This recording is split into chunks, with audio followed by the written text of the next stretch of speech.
Hello, everyone. Bill Meridian again. January 14th, 2026. This time speaking to you from Vienna, Austria. This is a continuing exploration of the effect of the eclipse that occurred about 0 Libra, opposing Saturn and Neptune at 0 Aries in September, which is still being activated. Saturn is about to run over that eclipse degree in the first week in February. And in addition to that, we have the eclipse square Uranus in late fixed signs, which I've talked about. And we've got the Saturn-Neptune conjunction coming up at about 1 degree Aries. So we've looked at Iran a little bit in the past. This is a mix. This is ICE, Iran, Cuba, etc. And just a reminder that now have a new additional website at BillMeridianAstrology.com in addition to the old one, BillMeridian.com, which got too big and unwieldy. This is a follow-up. Remember I mentioned the Federal Reserve? That is an accurate time, December 23, 1913, 6:02 p.m., because the President, Wilson, signed it during a live radio broadcast and people wrote the time down. So here you see a midheaven is 0 Aries, Pluto 0 Cancer, and the Sun at 1 Capricorn. I wrote about this, I think, in 83 or 85 in the NCGR Journal. Saturn-Neptune hitting the midheaven, problems for the leadership, and they've been under criticism by the president. And now, just yesterday, a criminal investigation has been announced. So this is a follow-up to show you how the Saturn-Neptune is still having an effect and will continue to do so probably right through February into March. Now this is ICE. ICE was created as part of the Homeland Security Act of 2002 following the 9/11 attacks.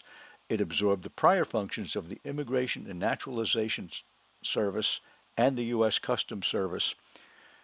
There you see the Moon and Uranus conjunct exactly where the eclipse is going to be, and the eclipse will be squaring Uranus.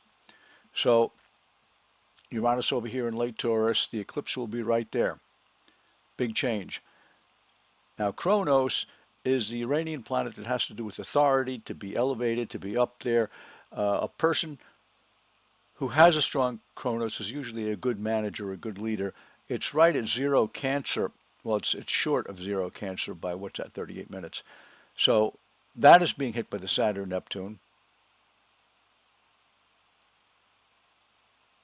by a square.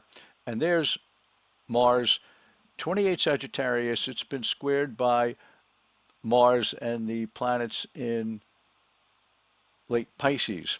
Mars Kronos, by the way, right out of the book, is police action, or the enforcement branch of the government being Kronos and the enforcement being Mars. So ICE is not going to be relieved of the pressure it's under anytime soon. Of people ramming cars into them and throwing things at them. It's probably going to get more chaotic before it gets any better. Now, Persia and Iran. Most people refer to Iran as Iran, and they look at the 1979 chart of the Islamic Revolution. But Persia became Iran on March 21, 1935, and look where the sun is, 28 Pisces 48, exactly hit by the Saturn-Neptune conjunction. The Shah changed the name of the company because he felt Persia was rather old-fashioned and Iran was more modern.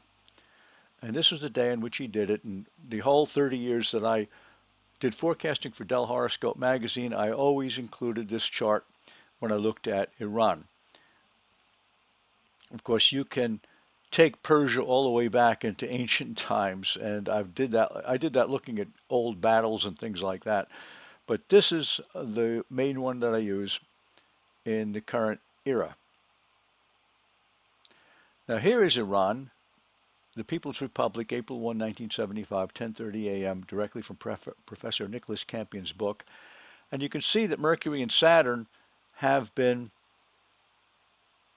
transited by Saturn, so no wonder the government is so heavy-handed and repressive. When Uranus transited over that Mars, I predicted riots in a column I was writing for the National Magazine, which was a magazine in Abu Dhabi of a new newspaper. The National still exists, the magazine does not. They had to cut back. Unfortunately, it was very pleasant to write for them, although I had to be a bit careful as to what I said.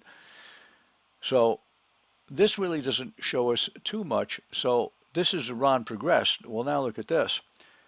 There's the progressed sun, and it is applying to Hades, the Uranian planet. It'll be there in about 14 months. So the conditions will continue to deteriorate. Deterioration is Hades. It's also bad behavior by the government. Government or leaders that are corrupt, in league with the devil, and not with any higher force of light. And that, of course, will be hit by Uranus squared the eclipse coming up. So Uranus, eclipse, Hades, sun. Uranus, Hades is very sudden, mean acts and atrocious acts, and it's an unleashed torrent of lower self, which is hatred and anger. And the sun in there, it's coming from the authority figures. There was something similar at the Tiananmen Square massacre. So we cannot expect this situation to calm down any. And by the way, Saturn-Neptune is, of course, at 0 cardinal. And here, there's Ceres, food, Saturn-Neptune right on Ceres, the goddess of the grains, the wheat, and the fields. Let me just look back one.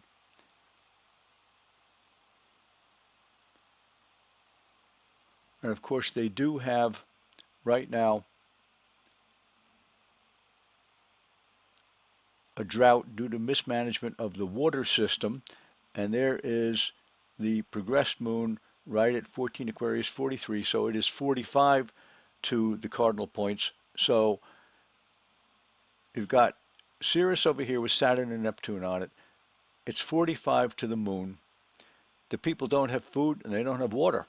Saturn, Neptune, due to mismanagement by the authorities. Now, I looked at the horoscope. First, the horoscope of the Ayatollah is uncertain. I've got 2 different dates. I don't know which is correct. And the president's horoscope, I don't know how much of a role he plays, but that doesn't show much. This is Reza Pahlavi, the crown prince, the son of the Shah. Now, this doesn't show me a lot either, except that his Vulcanus, which is power, is just short of 0 Cancer. And it is opposite Jupiter, which is at 0 Capricorn. So Saturn-Neptune is hitting that, but it doesn't really explain. I don't see this chart as being energized enough, except that maybe the eclipse is opposite his Uranus at 25 Leo, but that's a 4-degree orb. The maximum Charles Jane would leave is 5. So, of course, the changes, the rioting, of course, energize the chart and also him, the promise of change. But when you look at the progress chart, look at all those planets in Capricorn that are being transited right now. Look at Mars in Cancer. Look at Poseidon and Cupido up at the top of the chart in Libra. Look at all those planets in cardinal signs. Now, the reason I wanted to mention this was this grouping you see here in Capricorn is a planetary cluster, or a PC, as Arch Crawford and I used to call it. Neil Mickelson, in his great book, Tables of Planetary Phenomena, defined planetary clusters as 5 or more planets within 20 degrees of arc, and the positions are in here for 1700 till 2050, so you can research it pretty easily. And right now we are in a very big planetary cluster that started on January 10th and is not really going to end till February 19th. That's a long one.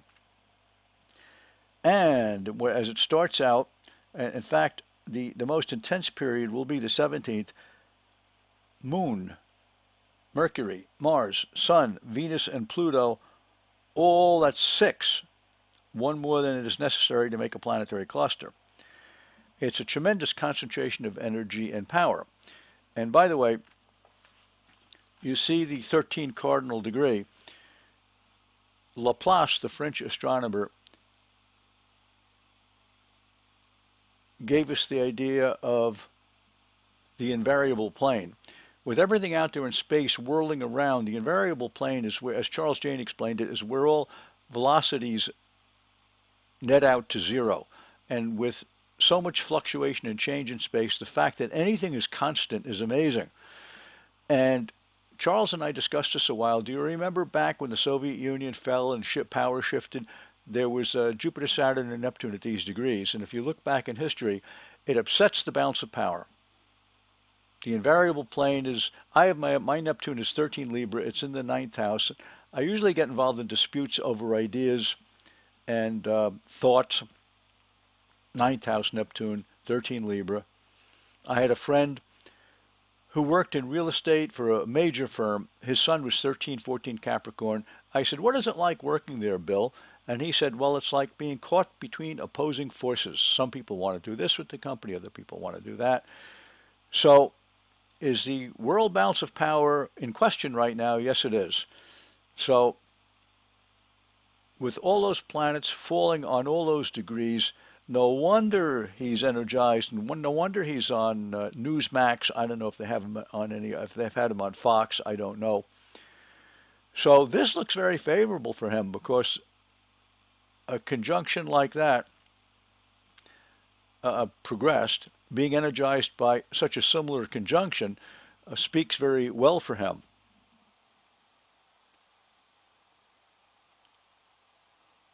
So overall, it's a little difficult to call for regime change just based on practical knowledge because their security apparatus runs so deep that it's hard to foresee them falling. But if the people don't have food and they don't have water and they stay in the streets, we are right at a pivotal point when President Trump has promised them some sort of assistance, but we don't know what.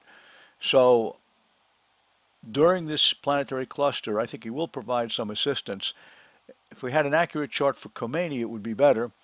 I don't think the president's chart doesn't show much, but the national charts sure do, especially the horoscope of Persia with Saturn and Neptune on the Persian sun, and there's no water, or a lack of water. So, Cuba, May 20th, 1902, got their independence from Spain. Again, a chart from Professor Nicholas Campion. And you see a Sun Vulcanus conjunction, Vulcanus being great power, powerful leader. And you see Neptune over there. That's close enough, 2 minutes from zero Cancer. So the Saturn-Neptune is squaring the Neptune.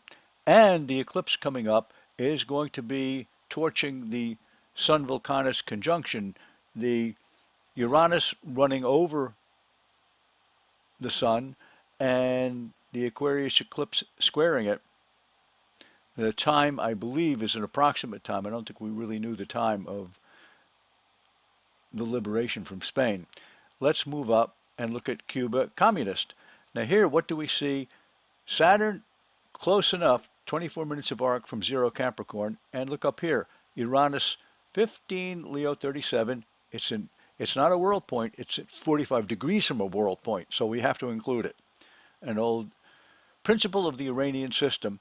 And here we have Uranus hitting Kronos, which is the government authority figure, people like that. So is this being hit? Oh, yes, it certainly is, by the Saturn-Neptune conjunction, which is coming up. So I imagine you're going to see some real change there in the first week in February when Saturn enters Aries and triggers that previous eclipse. Remember, this was all eclipsed back in September, and it's at the world point. So the whole world is looking at it and the whole world knows about it. And I looked at the horoscope of the current president, whom I did not know much about, and I didn't see much there, so I don't think I included it. So the eclipse triggers for February 17th, 2026. January 2nd, Mars is 45 to the eclipse. January 28th, Mars is conjunct Pluto in the eclipse chart. February 28th, Mars is conjunct the eclipse, and the eclipse is on the 17th. March 4th, Mars parallel the eclipse. April 27th, Mars 45 to the eclipse. So it looks like